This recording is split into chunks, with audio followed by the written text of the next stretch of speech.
आइए जानते हैं बिहार के हर जिला, हर क्षेत्र की फटाफट 50 बड़ी खबरों को केवल 10 मिनट में। साथ ही आज हम लोग इस वीडियो में जानेंगे सरकार ने कौन कौन सी बड़ी घोषणा की है और साथ ही मोदी जी ने 62 करोड़ की योजनाओं का शिलान्यास किया है, जिसमें रोजगार और नौकरियों की सौगात दी है। और जिन महिलाओं को अभी तक 10,000 नहीं मिला है तो कैसे मिलेगा, और ई श्रम कार्ड धारकों को 3,000 रूपए कब तक खाते में आएंगे, तो सब कुछ इस वीडियो के माध्यम से जानेंगे। तो वीडियो को लाइक करके चैनल को सब्सक्राइब जरूर कर दें और कमेंट में अपने जिला और शहर का नाम जरूर बताएं। मुख्यमंत्री महिला रोजगार योजना की अगली किस्त 14 नवंबर को जारी होने की तारीख तय है। महिलाओं के खाते में 10,000 रुपए भेजे जाएंगे।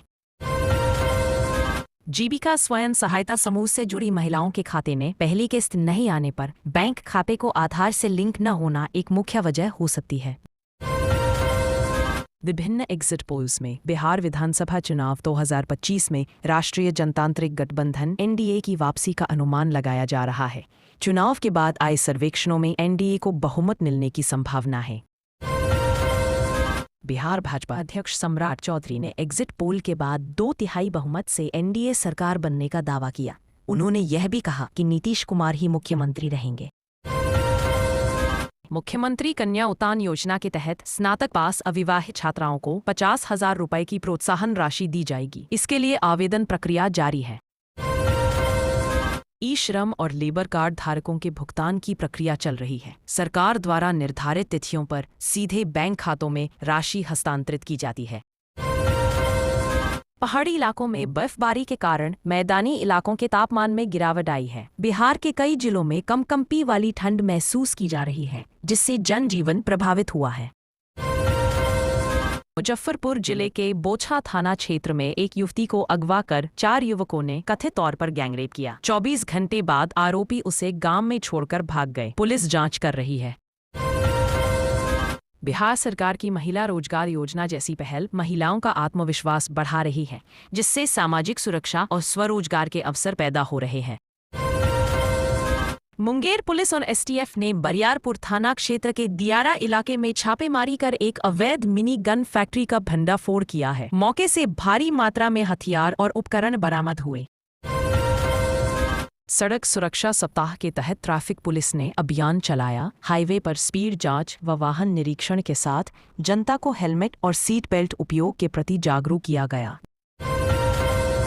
मुख्य चुनाव आयुक्त ने बिहार चुनाव में रिकॉर्ड 66.9% मतदान पर खुशी जताई। उन्होंने कहा कि स्वतंत्र और निष्पक्ष चुनाव कराना आयोग की प्राथमिकता रही है।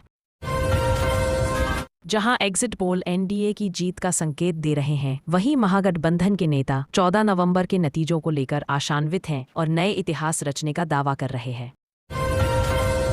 एक भाजपा विधायक की स्कॉर्पियो ई रिक्शा से टकरा गई, जिसके बाद हर्जाने के तौर पर 4,000 रुपए मांगने का मामला सामने आया है।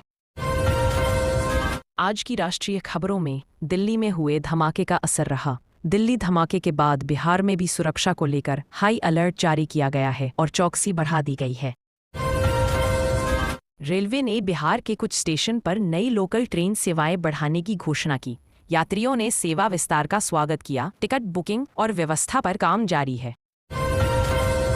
एग्जिट पोल के विश्लेषण के अनुसार मिथिलांचल क्षेत्र की 71 सीटों में से अधिकतर पर एनडीए को बढ़त मिलने की संभावना है, जो चुनाव परिणाम को प्रभावित कर सकती है।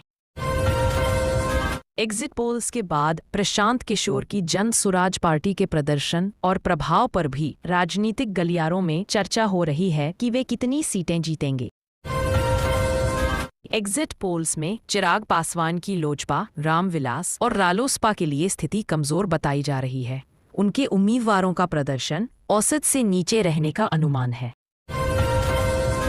पटना के स्कूलों में छात्रों के मोबाइल फोन ले जाने पर प्रतिबंध लगा दिया गया है। जिला प्रशासन ने सुरक्षा कारणों और छात्रों की पढ़ाई पर ध्यान केंद्रित करने के लिए यह कदम उठाया है। राजद नेता तेजस्वी यादव ने बिहार में हुई बम्पर वोटिंग पर खुशी जताई। उन्होंने कहा कि यह बदलाव का संकेत है और जनता ने महागठबंधन के पक्ष में मतदान किया है। भारत सरकार ने नई ई पासपोर्ट सेवा लॉन्च की है, जिसका लाभ बिहार के लोगों को भी मिलेगा। इससे पासपोर्ट बनवाने की प्रक्रिया सरल और तेज हो जाएगी। बिहार के क्रिकेटर वैभव सूर्यवंशी को राइजिंग स्टार्स एशिया कप के लिए टीम में जगह मिली है। यह बिहार के क्रिकेट के लिए गौरव का क्षण है। अकना मेट्रो की राइडरशिप में कमी दर्ज की गई है। अधिकारी इसके कारणों की समीक्षा कर रहे हैं और यात्रियों को आकर्षित करने के लिए नए उपाय किए जा रहे हैं। जिलाधिकारियों ने 14 नवंबर को होने वाली मतगणना की तैयारियों की समीक्षा की। सुरक्षा के कड़े इंतजाम किए जा रहे हैं और निष्पक्ष मतगणना सुनिश्चित करने पर जोर है। भोजपुर में पुलिस ने एक क्रेटा कार से भारी मात्रा में अवैध शराब बरामद की। इस मामले में एक विदेशी नागरिक सहित कुछ तस्करों को गिरफ्तार किया गया है। बिहार और सिक्किम के बीच खेला गया रणजी ट्रॉफी प्लेट ग्रुप का मैच ड्रॉ पर समाप्त हुआ। दोनों टीमों के खिलाड़ियों ने अच्छा प्रदर्शन किया। मुख्यमंत्री नीतीश कुमार ने चुनाव नतीजों से पहले पार्टी की रणनीति पर चर्चा करने के लिए जदयू के वॉर रूम का दौरा किया। उन्होंने नेताओं से फीडबैक लिया। चुनाव नतीजों से पहले कांग्रेस पार्टी को झटका लगा है। वरिष्ठ नेता शकील अहमद ने पार्टी से इस्तीफा दे दिया है, जिससे राजनीतिक हलचल तेज हो गई है। आज के समाचारों में बिहार टूरिज्म पर भी चर्चा हुई, जिसमें गौशंकर मंदिर के महत्व और पर्यटन को बढ़ावा देने के उपायों पर बात की गई। मौसम में बदलाव के मद्देनजर विशेषज्ञों ने सर्दी के दौरान एसी को ठीक से कवर करने की सलाह दी है, ताकि समस्याओं से बचा जा सके। कुछ नेताओं ने एग्जिट पोल के बाद 18 नवंबर को ही नई सरकार के शपथ ग्रहण की बात कही है। हालांकि आधिकारिक नतीजे 14 नवंबर को आएंगे। बेगूसराय में दिल दहलाने वाली वारदात, शराब पीने से मना करने पर पति ने पत्नी को जिंदा जलाया, मौके के पर हुई मौत। मुजफ्फरपुर में ठंड बढ़ते ही डेंगू ने बढ़ाई चिंता, 4 नए केस मिले, स्वास्थ्य विभाग अलर्ट पर।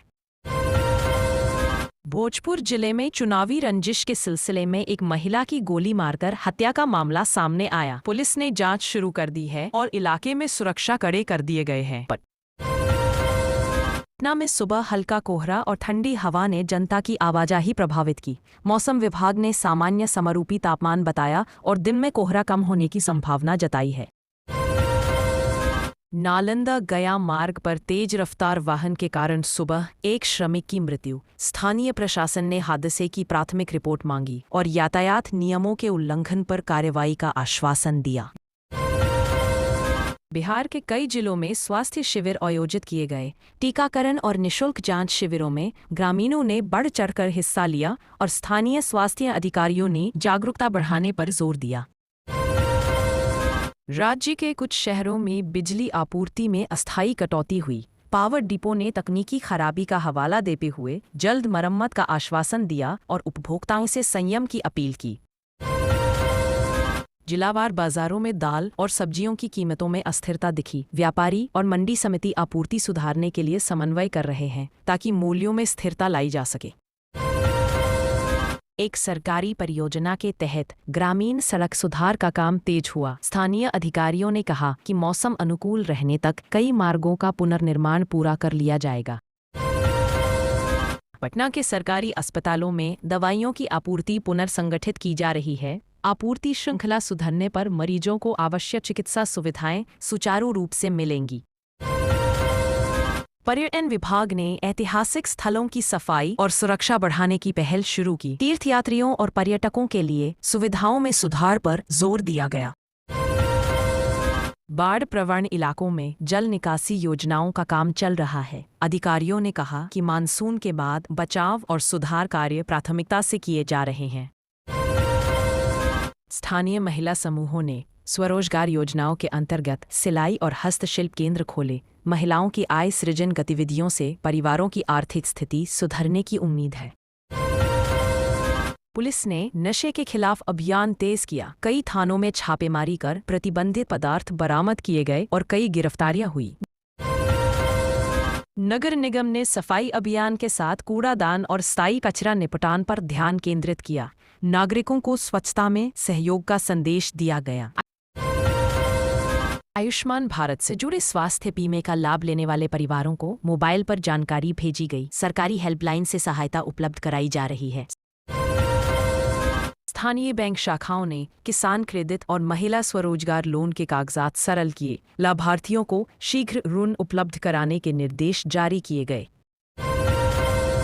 पर्यावरण कार्यकर्ताओं ने नदी किनारे सफाई अभियान चलाया। गंदगी हटाने और प्रदूषण नियंत्रण के लिए सामुदायिक भागीदारी को बढ़ाने का आह्वान किया गया। श्रम विभाग ने मजदूरों के लिए नई कल्याण सुविधाओं और सुरक्षा मानकों का प्रस्ताव रखा। श्रमिक संघों के साथ वार्ता जारी है ताकि लाभ विस्तारित हो सके।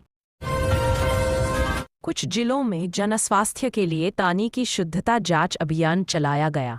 जल स्रोतों की जांच कर दूषित पानी से बचाव के उपाय सुझाए गए।